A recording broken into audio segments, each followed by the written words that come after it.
The original poster is U Savings Carpenter 249, posting on /Aita. Hi, first time posting. I, male 16, was born when my parents were very young. Like my mother was 16 and my father was 17. Both families decided it would be the best for me if effectively my maternal grandparents raised me and my bio parents got to live their lives. That is not to say I didn't know who my actual parents were. This is not one of those situations like in movies where the mother pretends the daughter's child is actually her own. I and everyone knew who my progenitors were. My father moved away when he was 18, but my mother remained in my grandparents' house until she was 23, and I was around 7. But that doesn't mean we were close. She always treated me more like an annoying little brother rather than a son. She didn't like spending time with me, never attended any of my school functions, or showed interest in my academic work, or took me to do any fun activities. Whenever I was talking about my day, she would roll her eyes or change the topic to shut me up. When she moved out, I barely saw her. She just came to family gatherings and said an awkward hi and not even look at me. It hurt, even if by that point I already considered my grandparents to be more my parents than her. My father was still living away. They weren't together at this point. But would come once or twice a year to visit his own family around the holidays, and always made it a point to visit me and take me to do some sort of fun activities like going to the cinema or my favorite restaurant. Things like that. But to me, he was more like a strange man than a dad, because when I compared him to my friends' fathers who picked him up from school every day and went to their games and played with them on the weekends, I didn't understand why this man who I saw maybe twice a year was supposed to be the same. Anyway, fast forward to a year ago. My father moved back to the same city where we live. He tried to hang out with me more often, but I wasn't really interested, although sometimes I complied. I don't hate him, I just don't know him. I even had a bedroom in his apartment, which is cool because he lives in the center of the city. Behind everyone's back, both my parents had started hanging out, and a couple of months later, they announced they were dating. It was a shock. They asked me to move in with them to my father's apartment, which I refused, but they argued that we could finally be a family. I was about to start an argument on them when my grandma just said that changing school districts would be very inconvenient, and I could lose all my friends, and the situation de-escalated by itself, although my parents didn't let go of the idea. My parents asked for me to spend more time with them, and this was particularly frustrating because even though I never had any particular tension with my father, I most definitely do with my mother. I don't like being around her, and she's treated me poorly my whole life, and I feel like she's now only trying to save face because she knows my dad wants me there. Now on to the issue. Last week, they both came into my grandparents' house. They announced they were going to buy a house nearby in the neighborhood so that I can finally move in with them. I immediately said no, and when they said that changing schools would no longer be an issue, I found myself in a corner, and I said that was never the problem, and that I just simply don't see them as my parents and don't want to live with them. That's when they dropped the bomb on us. Not only they wanted me to move in with them, so we could be a family, but my mother was pregnant, so we were going to be a bigger family even. I was shocked, and I blew my lid on them.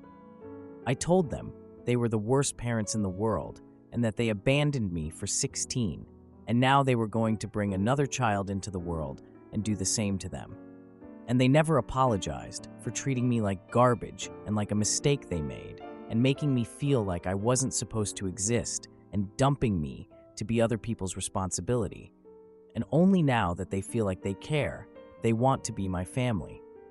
My mother screamed back at me, telling me I was a brat and that she wasn't going to make the same mistakes twice, raising her second baby, and I told her she never raised me to begin with. And my father said that they were young and trying to do the best they could.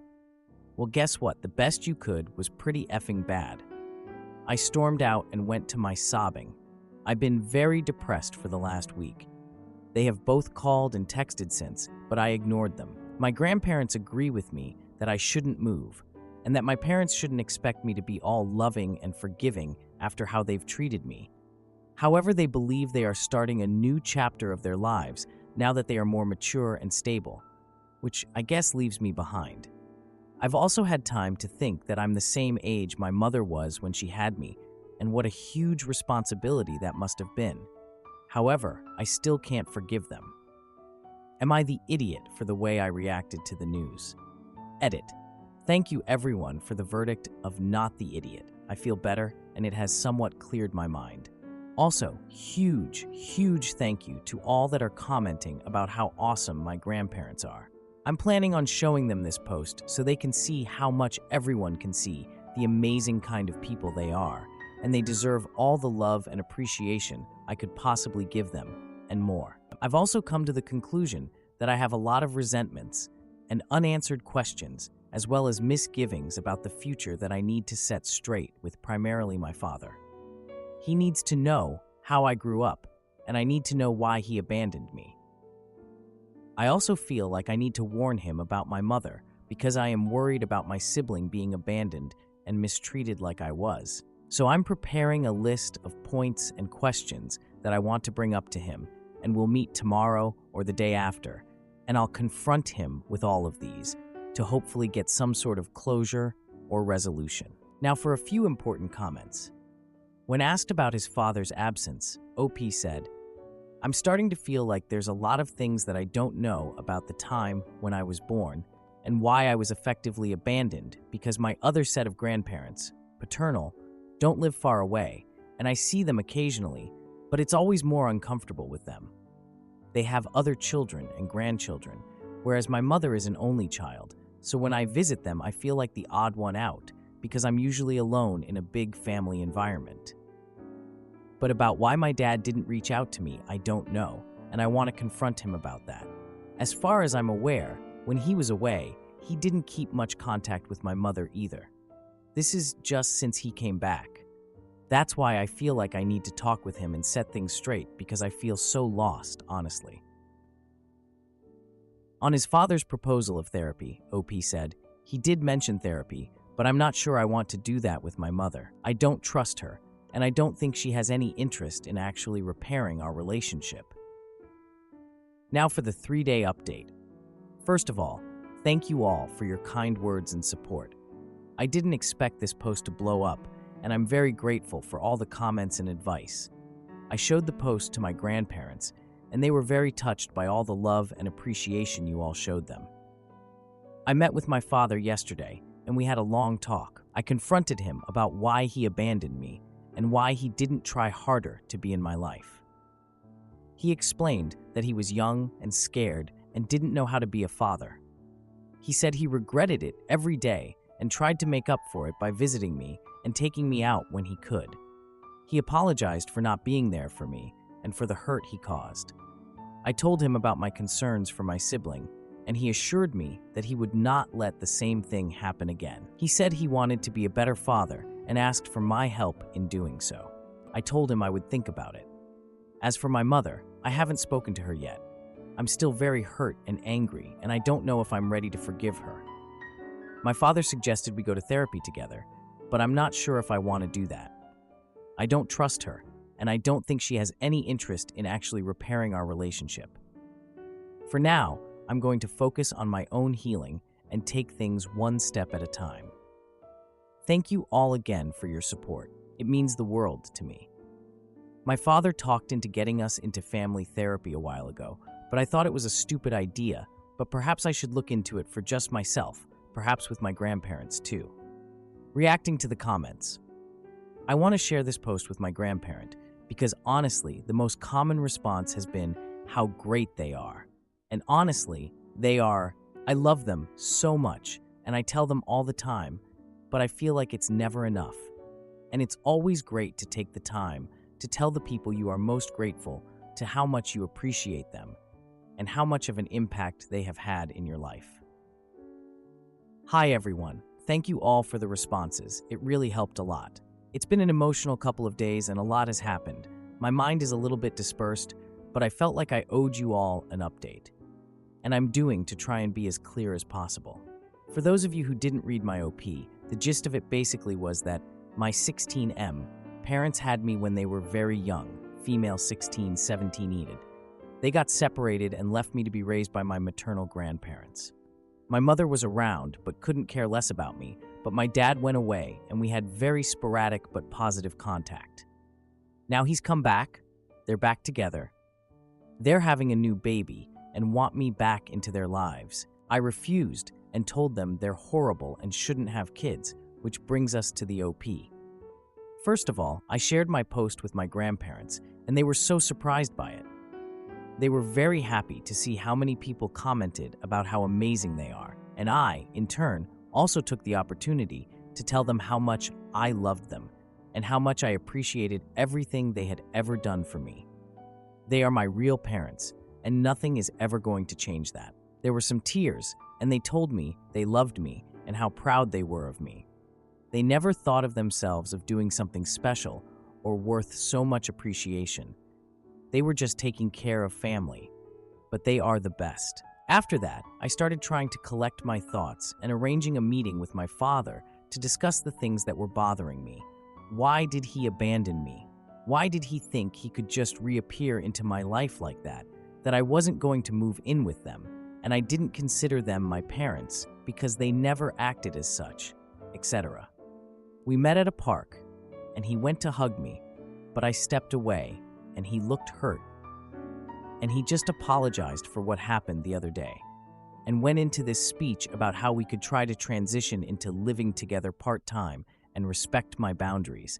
And I went blank. I didn't expect for him to talk, so I pulled out my phone and just showed him the post I made the other day, and he started reading it in silence. After a while, he read it all and some responses, and he just asked me if this was true, and I said yes. And he asked me if I had questions. He would answer honestly. I asked what happened when I was born, and he told me that when my mother got pregnant, all options were laid on the table. Baby, unaliving, adoption, marriage, Gramps taking care of me, only one of my parents taking me in. My mother was deadly scared of adoption because some religious group had told them some horror story about dead babies and mothers being killers or some BS like that, so she wanted to give me up for adoption, but my father refused. He couldn't bear the idea of having his child living somewhere and never seeing him again, so he proposed to taking me in as sole caretaker and leaving his college plans to stay in our city. But his parents weren't thrilled with this plan and pushed him to go to college so that he could provide economically for me.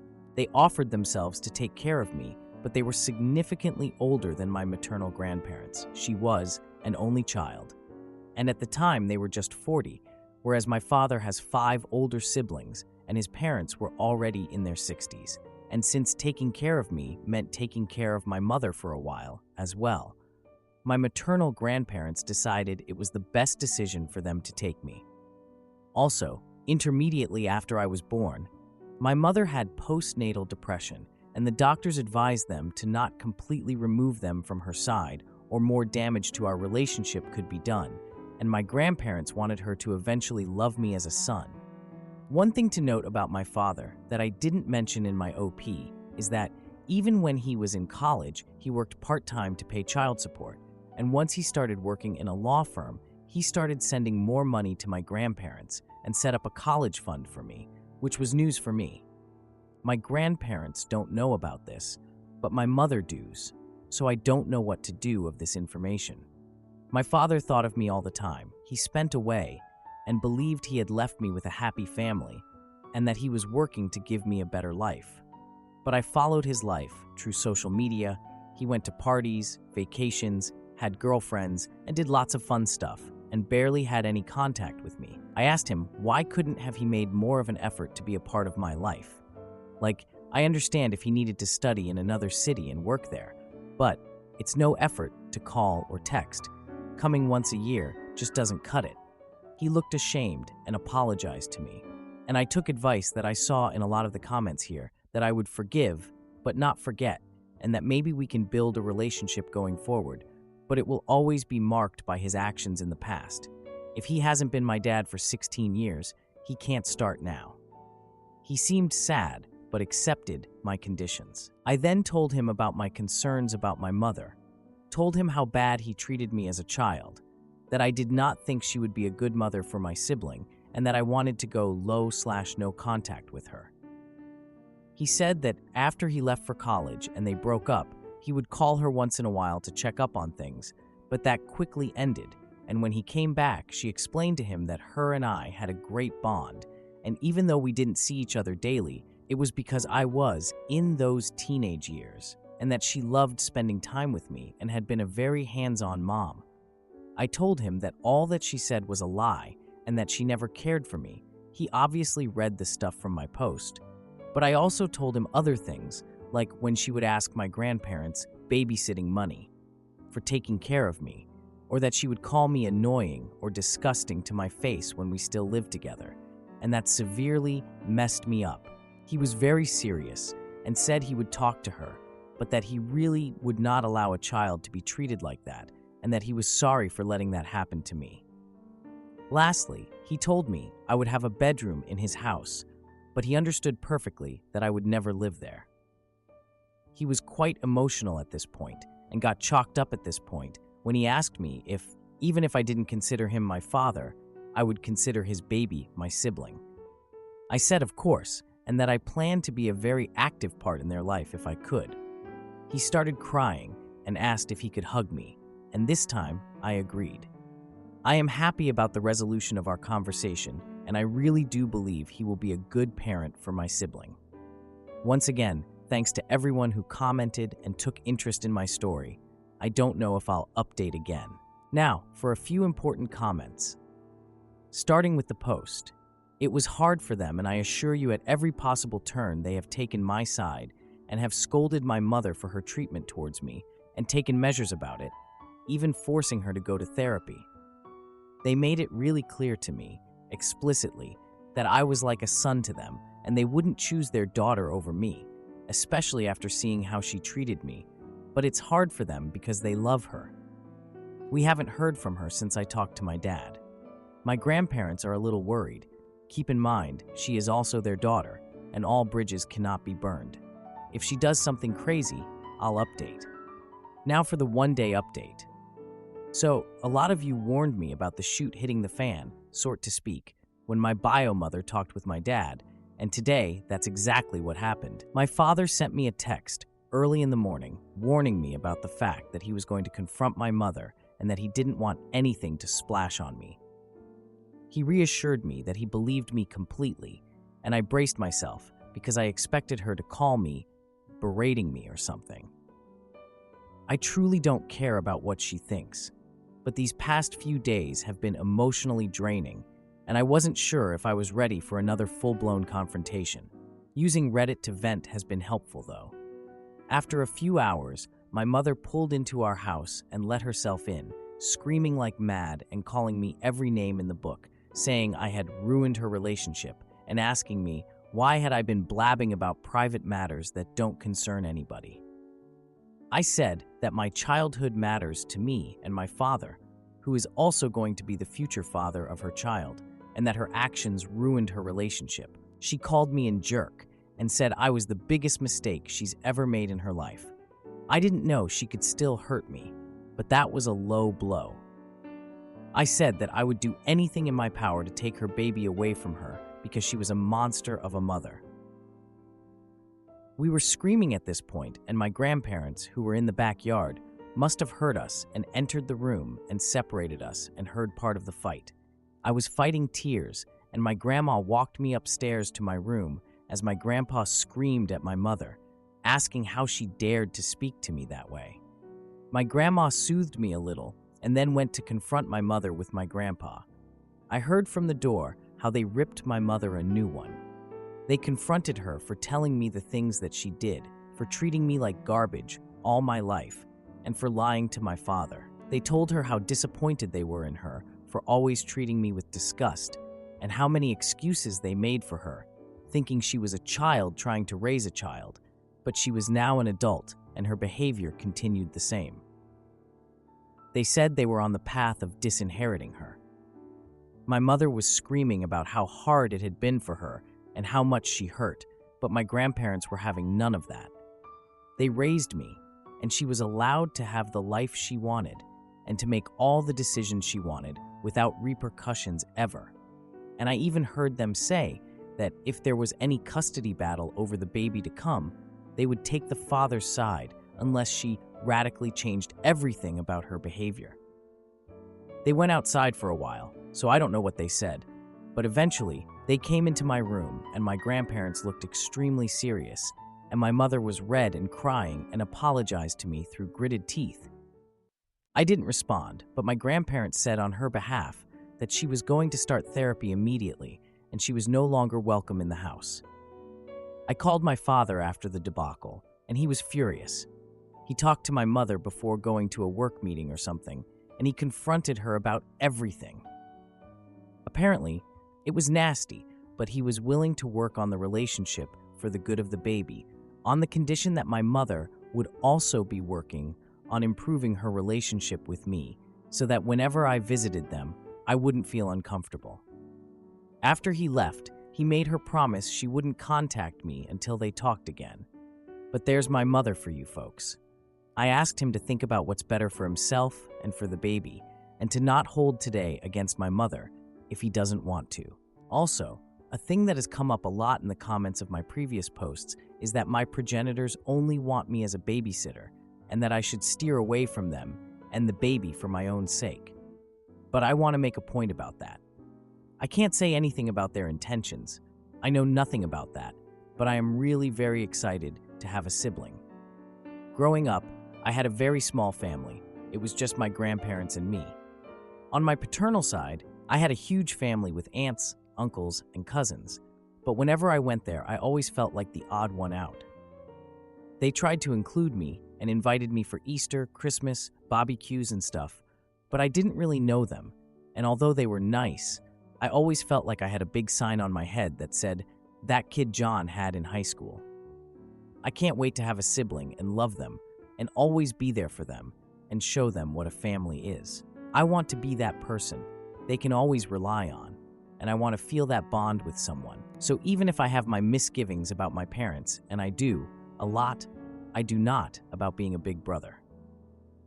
I hope this is the last update, and there is no more family drama in the future. Thank you all for all your help. Having this site to air out my frustrations and having a community to back me up and give me feedback has been amazing, and you truly have helped me out a lot to deal with all of this, so really thank you so much. Now for the 4-month update. Hi everyone, I posted a few months back about my situation, and I just saw someone put my story on TikTok. So I checked back on this account and saw that I still had some notifications asking for an update, so here it is. Well, first of all, my grandparents are as cool as ever. I have not moved, nor do I intend to, and we spent Christmas together. It was all great. My father and I have bonded more, and we are in a better place. He is paying for my therapy, and we've done a couple of sessions together, and we're in a much better place. He feels sorry for having lost my childhood years, but understands that he cannot get them back, and instead of pushing a relationship with me, he is letting me have my space to build as much of a relationship as I want with him, which takes the pressure off of me, to be honest. We've kind of bonded over my little sister. We found out it's going to be a girl, and I helped him paint the nursery and build the furniture, which I enjoyed a lot. He and my egg donor are at a bit of a weird situation. They live together, but they're not together. My father is extremely angry about everything that she did and said to me when I was little and what I related in my previous post, and he is weary about what kind of person she really is going to be with my baby sister. They are going to couples therapy and individual therapy, and although I see her at passing because I go sometimes to my father's house, she is just barely polite with me, and I can tell she feels like I'm the one who screwed up her opportunity to play house with her second baby. I try to pay her no mind, but the only thing that worries me is if she eventually is going to poison my little sister's mind against me or subject her to a similar mistreatment like she did to me, because she is also going to be born around all this tension. The silver lining is that everyone else is showing up for my little sister, and that means I've also connected much more with my father's side of the family. They've always been kind to me, but I always felt weird around them. But now that things with my father seem to be settling into a more comfortable way, I feel like I belong into his family more. And I can hang out with my cousins and aunts and uncles more. Sorry if it's not much of an update, but here's how things lay at the moment. So it's been a while, but recent developments have brought me back here to give you all a bit of an update. First of all, thank you everyone who has messaged me and shown me that my situation and I are in their minds. It helps a lot.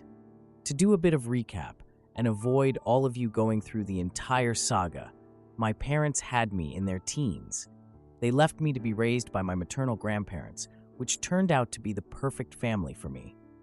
My egg donor was somewhat in my life growing up, but she was nasty and toxic to me. My dad was absent most of the time, but he was a more positive force on my life. They got together about 2 years ago and tried to make me, now male 17, move in with them, to which I refused, and they also announced they were expecting, which sent me off, and I lashed out at them. That opened the Pandora's box of lies and manipulation that my egg donor had been feeding my father for years, and created an overall messy situation with her blaming me for everything. Me and my father have been developing a stronger relationship, and we've become quite close, although I still have some barriers up. My egg donor has been giving me the cold shoulder for the remaining of the pregnancy, and my father was considering whether or not to try and continue the relationship. This brings us to present times. They had a daughter named Ella, who is the most beautiful, charming, and cute baby I have ever seen. My father was ecstatic when she was being delivered and asked me if I wanted to remain in the hospital during the labor, which I happily agreed. It was amazing to see my sister for the first time, and me and my father both cried while holding her. My egg donor, on the other hand, looked at her with little care and tried to pass her off to whoever was around so she wouldn't have to hold her. The relationship of my parents at this moment was on thin ice, but the maternal spirit that my mother thought she would develop with this child never materialized. When they got home, they received dozens of visits from relatives and friends, and my dad had to take care of everything because my egg donor refused to even be near the baby. Doctors worried she must have been suffering from postpartum depression, but she refused to accept help or counsel. I tried to be gentler to her these days to ease her mental state, but things just got worse. It all came to a head a few days ago when my father went to do the groceries and saw on the nanny cam that the egg donor was cursing at Ella, and by the time he made it home, my mother was actually slapping the baby. My father got furious, and she just responded by saying something along the lines of, "These kids are trying to keep us apart. We should get rid of them." My father called the police and had my mother forcibly taken to have a psych evaluation. I rushed to his side when I got wind of it. Luckily, my sister is all right. While my egg donor was in the psych evaluation, my father decided that she could no longer live under the same roof as her, and she had to take my sister away from her mother. I came up with the plan that when my mother was released, she could go rest and start treatment at my grandparents' while I would move with my father for a while to help him out and avoid drama. Ironically, all of this started because I didn't want to live with my dad, and now that's where I am. My grandparents keep me updated on my egg donor's progress. There are days where she feels truly ashamed of what she did and wants to go back to my dad. Others where she is lethargic and non-responsive, and others where she seems happy and content and talks about a clean slate. There would be a court proceeding over the custody of Ella, but we've gotten some sort of emergency ruling granting my dad full custody at the moment. Anyway, things are a bit of a mess, and I wish things hadn't turned out the way they have. Hopefully, I will still be able to be around my sister, and whatever is happening to my egg donor can be addressed so she can get better. My grandparents are so destroyed with all that is happening with their daughter that are having a hard time to cope, but they come nearly every day to check on Ella and I, which is nice. My dad is also very distraught, and even though he is now categorically rejecting the idea of ever getting back together with egg donor, he still feels sad to see how a mother can treat her baby, and he is mourning the relationship and the life he thought he would have. On my part, I've been busy with school and even though I try to understand that my mother is sick, I can't seem to forgive her for what she's done to Ella. If this was her first incident of being negligent or violent, I might be more understanding, but I feel like she is going to be as toxic to my sister as she has always been to me, and I don't want her near us for a second. Thank you. Am I the idiot for wanting my son to tone down his style to avoid bullies? I'm a single dad to my son, Oliver, male 10. He's with me most of the time and sees his mom every other weekend. He's an awesome kid, creative, full of energy, and he's got his own sense of style that's pretty unique. He loves bright colors, nail polish, and clothes that some people might think are more girly. If I'm honest, I think Oliver might be gay, and I'm totally cool with that. I've always made it clear that whoever he turns out to be, I'll support him 100%. Because of how he dresses and acts, Oliver's had a really tough time with other kids. He got bullied so badly at his old school that I ended up pulling him out and homeschooling him. The school wasn't helpful at all, and it was heartbreaking to see him go through that. He struggled to make friends, and it unalives me to see him feel so alone. Now, he's starting back at school in September, and he's really excited about it. But recently, we were at a cousin's birthday party, and Oliver wore his favorite jacket, which is a bright pink, sparkly one that he loves. Some of the other kids started picking on him, saying he looked gay. I stepped in, got the kids to apologize, but it ruined the day for Oliver. I'm worried about how things will go when he's back at school. I've been thinking about whether I should talk to Oliver about maybe toning it down a bit, especially when he's around new people. Not because I want him to change who he is, but because I hate seeing him get hurt and feel like an outcast. I don't want him to feel like he has to hide who he is, but I also don't want him to be picked on or excluded because of it. But then I feel like a complete arsehole for even thinking about this. I don't want him to think that I'm ashamed of him or that he has to conform to be accepted. I want him to feel free to be himself, but I'm also scared of him being hurt by others who don't get it. So, would I be the idiot if I talked to Oliver about maybe being a bit more low-key with his style? Now for some relevant comments. Accomplished Mango 28. Do not dull his shine because other people don't understand him. I understand it may be coming from a place of protection, but it needs to be addressed with the potential aggressors, not with forcing your son to change who he is. Dad in Dilemma 10. But when you can't do anything more with potential aggressors, I have done and will continue to do everything I can. But sadly, I can't literally watch his back 24/7, even though I would if I could. Anytime he has a comment made to him, he breaks his little heart, and it is so devastating seeing him go through that again and again. Dry Sandwich 860. Jesus, where do you live? Most kids don't care about this kind of thing these days. If this is for real, then here's my advice. Even at 10, Oliver will know why the bullies are saying they're targeting him. Kids are highly attuned to their differences, yet he is still dressing the way he wants to dress. In my experience, it's kids who lack confidence who are more likely to get bullied. I don't mean that it's a kid's fault for being bullied, just that confidence can improve the situation. My father was the town drunk. He couldn't hold down a job. He was a proud atheist in a religious area. And because we had no money, I had no decent clothes. I was also a tubby kid, yet I hardly ever got bullied. I think you need to talk to Oliver honestly. Tell him that some kids give him a hard time because he likes to be creative, and they can't handle that. But that doesn't mean they're right, and you're proud of his independence. Encourage him to talk to you about any jerks. This way, you're acknowledging the problem and are not angry or ashamed of him. So he'll be more likely to know his choices and to know that he can go to you.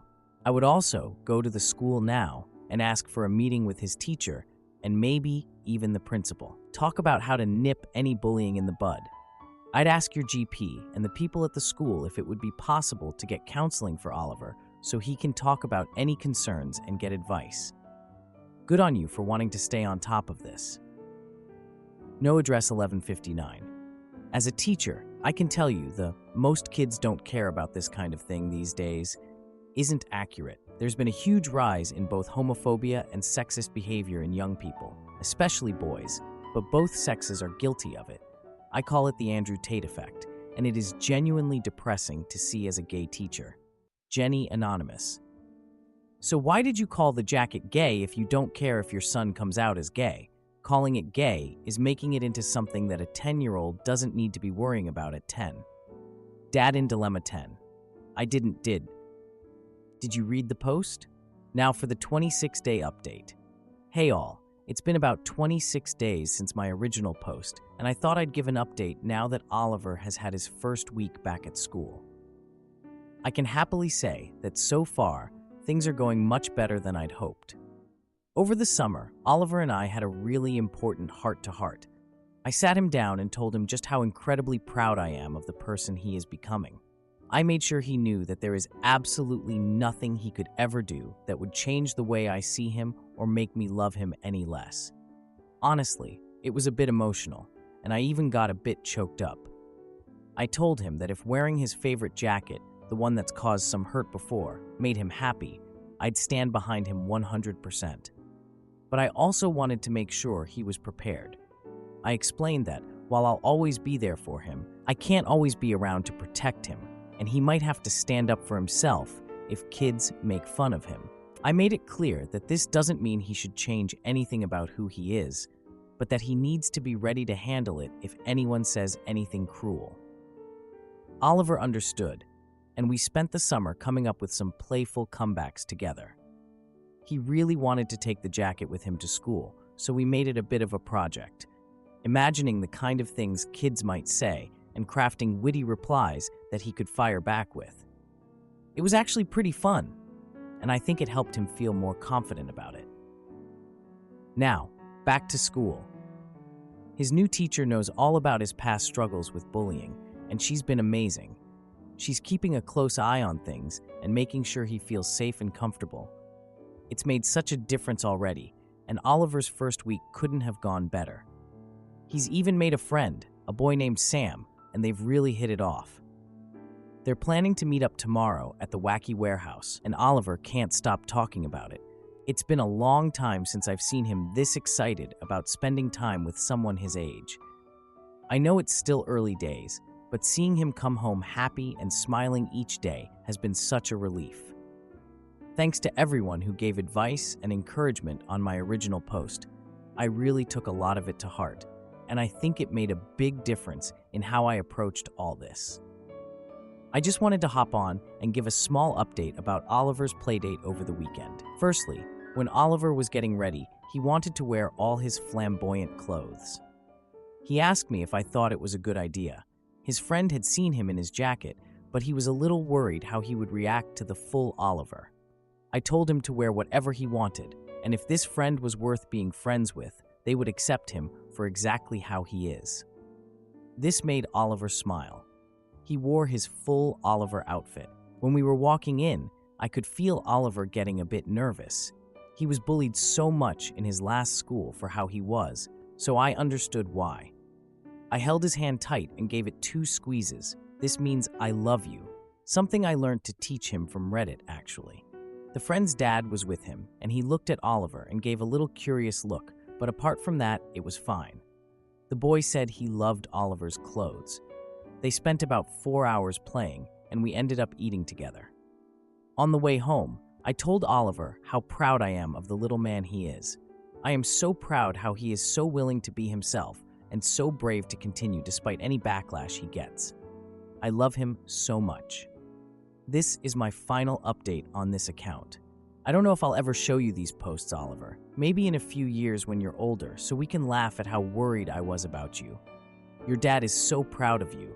I think you are the most amazing person in the whole world, even when you drive me absolutely nuts. I'm so lucky to get to be your father. I'm so lucky you are in my life. I love you. Am I the idiot for punching my wife's best friend when she tried to assault me and then filing for divorce when my wife took her side? Alright, here is the edited script. Hey everyone, Lurker here. I've tried posting this from a different account, however it did not work, so I hope this works. I've, male 35, been with my beautiful wife, female 34, for close to 10 years. We have no kids as of now. my wife's best friend. Amy has been friends with my wife for about 15 years, all throughout college, where I originally met my wife. Me and Amy haven't ever been the best of friends. However, we've been cordial for the sake of my wife. I've always found her to be obnoxious, loud, and entitled.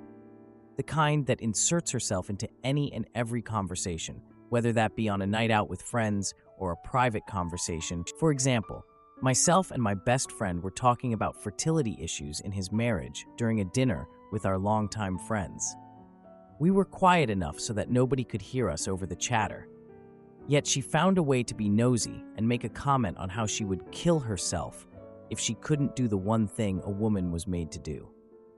This pissed off my best friend, Max, and his wife to the point where they excused themselves and left early to go home. Now onto the actual situation at hand. Amy's boyfriend, Khalid, had left her due to her annoying personality.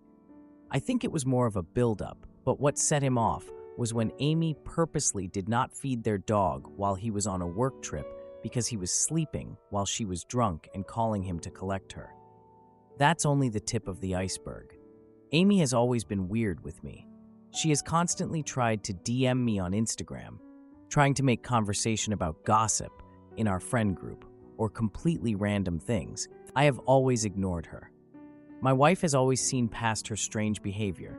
She refused to believe her dearest best friend would have ill intentions. Anyway, after their breakup, Amy came over to our house to see my wife. My wife was feeling ill on this day, so she took pills to help her sleep and fell asleep in a matter of an hour. I could not ask Amy to leave in the state she was in, so for my wife, I suggested she could sleep in the guest bedroom. She agreed and went to bed. I was in the kitchen cleaning up after dinner, and she waltzed into the kitchen with nothing but undergarments on. She acted shocked and claimed she didn't know I was still in the kitchen. I felt extremely uncomfortable and decided to call it a night. However, she started stripping and approaching me, telling me how my wife doesn't have to know, and she's seen the way I've looked at her. I was completely baffled and told her she's gotten the wrong idea and to be ashamed to do this to her own best friend while I try to scurry out of the kitchen.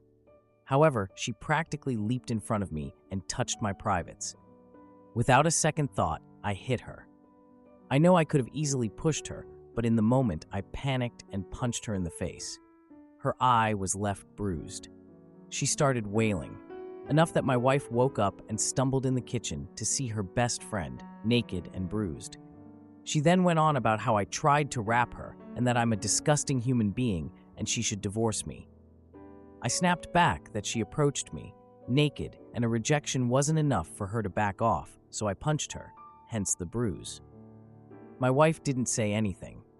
Instead, she fainted, and I immediately brought her to the hospital. My wife is now okay, but refuses to talk to me about what happened. On the other hand, Amy has now accused me of attempting to have intimacy with her in our friend group. The majority of people don't believe her, but there's a few who live by always believe a rap accusation. The other half told me I fricked up by punching her and fueling this anger. Amy has ruined my life. I'm afraid my wife will divorce me, and this goes to court. I've already contemplated unalived many times. I don't know where to go from here. What do I do? Where do I go from here? Any advice is appreciated. Now for a few comments. When someone suggested talking to a lawyer, another commenter said, "I can't believe his wife of 10 years, whom he always said that the best friend was shady, would believe this best friend over her husband." Then OP replied, "I try to understand her really. She has known Amy longer, and Amy has helped her get through pretty deep stuff in their teens. I know my wife has her reasons for reacting the way she did, but it is getting tiring trying to compete with her best friend." Now for the 12-hour update. First of all, I want to thank everyone for their support, input, and advice, which I have used profusely in this situation. On the other hand, a lot of people thought this story was fake or some sort of gross fantasy. It was not. I am still suffering the aftermath of what has happened. I have not slept nor ate since. For the people who proceeded to say I should have had intimacy with Amy or demend me, calling me a sicko, I truly hope you find peace in your lives. And to the comments calling me an AH, which were interestingly mostly from men, I truly hope you treat the women in your life with the same respect and equality they deserve. That's the script. Now on to the update. A lot has happened in the past 9 hours. Someone made a suggestion to text Khalid, and so I did. Khalid was just as distraught as me and admitted that this was in fact not the first time she has screamed rap, just like some of you had suspected. She has threatened to scream rap to use Khalid to stay in the relationship with her. He got out of it by installing cameras without her knowledge and contacting a lawyer in case she went through with her claims. This worked in my favor. He was very supportive and sympathetic. I confronted Amy with all the fallacies in her story and mentioned the existing evidence Khalid still had if she was interested in taking her claims to the court. She panicked and told me no, apologized, and said she wasn't in her right mind after the breakup. I got her to admit this in the group chat, as I am not interested in false rumors spreading about me in case someone was still unsure of the situation. She shortly left the GC and has cut off contact with everyone. In other words, has become unreachable. I explained to my wife what had happened. She had seen all the messages with her confession anyway. My wife told me she genuinely didn't know who to believe and was contemplating divorce in that moment. I was heartbroken. I told her I needed time to process everything that had happened in the past 14 hours. I will be sleeping in the guest bedroom tonight. I am happy she believes me now, but it doesn't sit well with me that it took an actual confession out of Amy for my wife to side with me. I have been with my wife for 10 years and would expect her to know me better than that. But at the same time, she didn't know Amy was capable of something like this in 15 years. My marriage has definitely taken a hit with this situation. Although I love my wife and have seen past every other time she has defended Amy, this situation is something I can't get over overnight.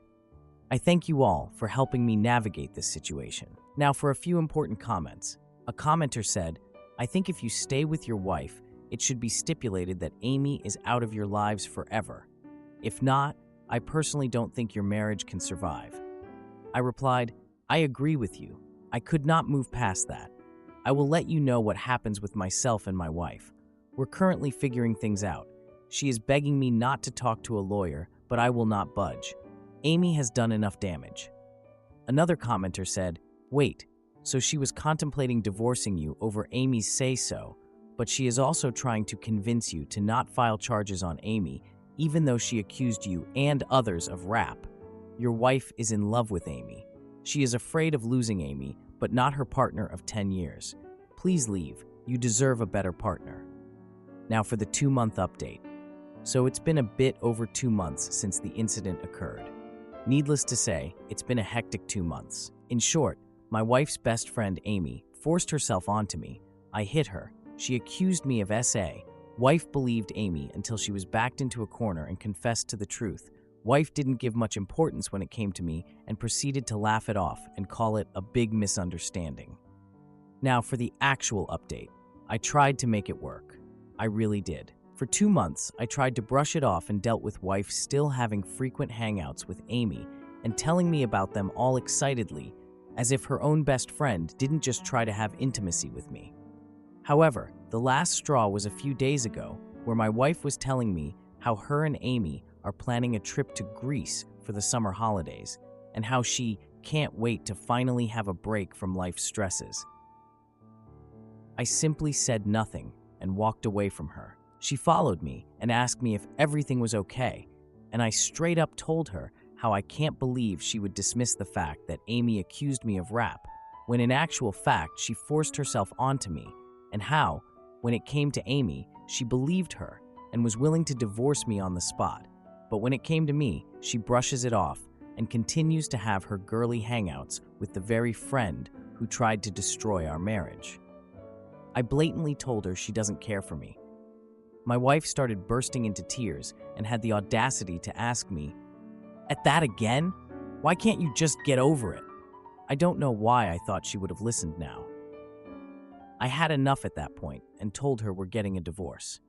Walked away and started to pack my suitcase as she tried her hardest to stop me, pulling my shirt, hitting me, throwing things, going from calling me names to begging me to stay.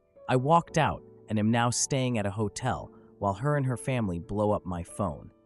I don't know what to do. Now, for some comments. A commenter said, "Nothing. You did the right thing. And if this woman is so okay with false rap accusations, then the best is for you to communicate with her only through lawyers. About her family, text them as a group, explain the situation, and tell them you're open to be supported, but after trying for months, you're done with the marriage and won't accept being pushed on this respect. I'm sad for what happened to you, and frankly angry that the friend got what she wanted."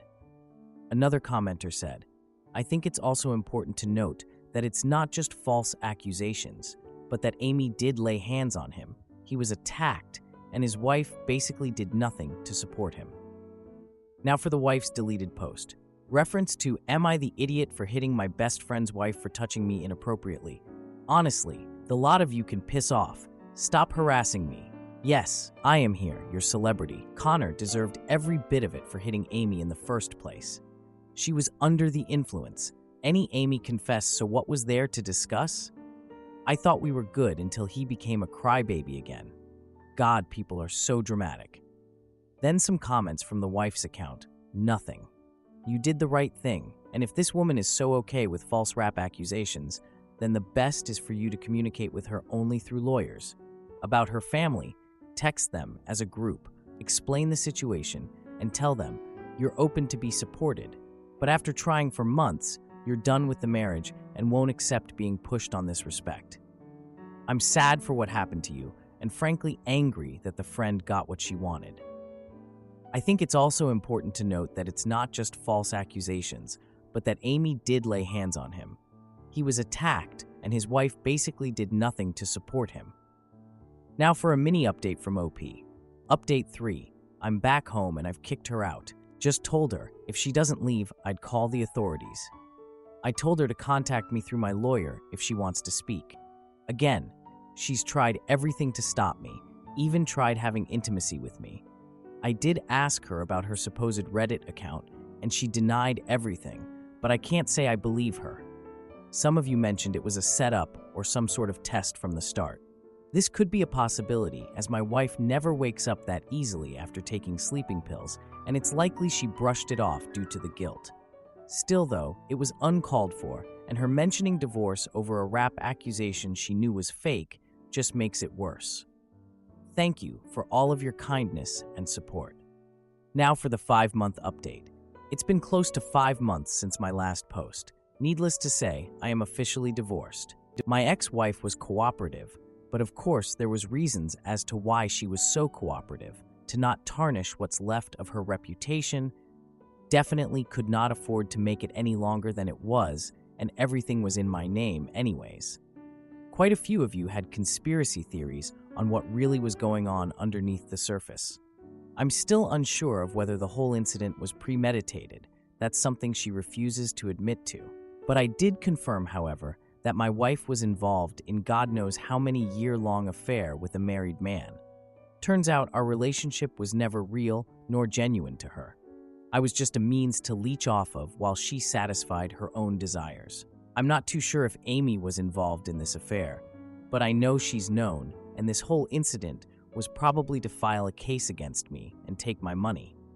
I don't know at this point, and quite frankly, I don't want to know. I'm broken, and even writing this post, this is all I have because my mind is just blanking out. Feel free to ask any questions in the comments, and I'd be happy to answer. Thank you all for your love and support. Now for a few comments. Commenter Smooth Ad 4859 said, I remember your posts, OP. I am so sorry for what you have been through. I thought at the time they were having an affair with each other. Is the guy who you have been suspected about the friend's husband? Did she also divorce him? And do you consider to expose them or to file for defamation? She needs to be outed. They jeopardized your reputation and future. I hope your friends cut contact with them both. Wish you all the resilience. Then OP replied, It is indeed that guy. I'm not sure about her. I don't think she's divorced him. At my current state, with all the court proceedings and emotional burnout from the divorce and events ensued leading up to it, I don't plan on taking action for the time being. Another commenter, Slightly Grum, asked, Do you think your wife will ever lay it out and be honest with you what happened and why that night, or she'll take it to her grave? I just want to know. God knows she owes you that much at least." Then OP responded, "I honestly think she will take it to her grave. Who knows, maybe she'll want to clear her conscience one day."